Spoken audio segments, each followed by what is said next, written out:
Next up is a Ford Super Duty two-piece shaft for Limerick Transmission. My customer Brad, it's for one of his customers' trucks, and they're doing a bunch of work to this truck, and both drive shafts needed some attention. They were getting scuzzy looking, and so I chemically stripped both pieces of this and blasted it after, take the majority off with Evapor-Rust, and then dust it off.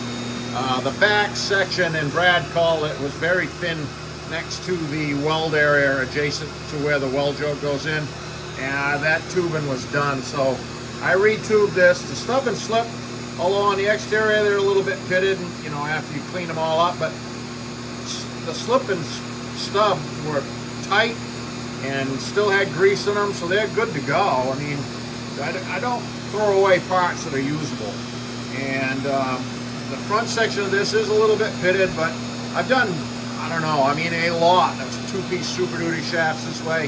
Haven't had any problems with any of these. I've done dozens and dozens of these things. So,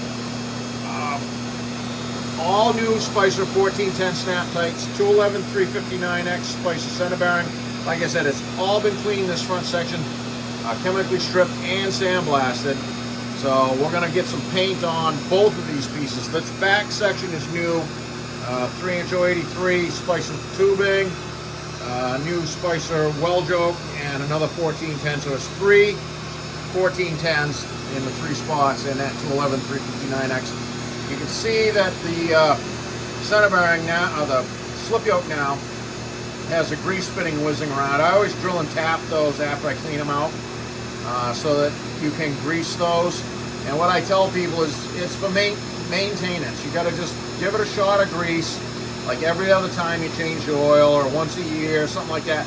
You don't have to put a tube of grease in it. Just give it a shot of grease once in a while so it has lubrication, and it'll live forever.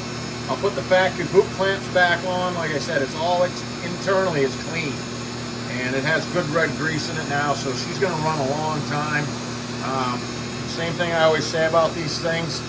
It may not be completely new, but I made it think it is. It's all tuned up. That's about 2,900 RPM. 0 at the rear axle.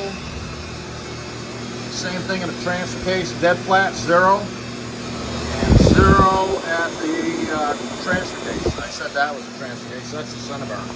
So we're going to get some paint on this, and the front drive shaft is next up. It's pretty scuzzy. That's going to be a little more surgery on that one, but I'm going to tackle that here right away.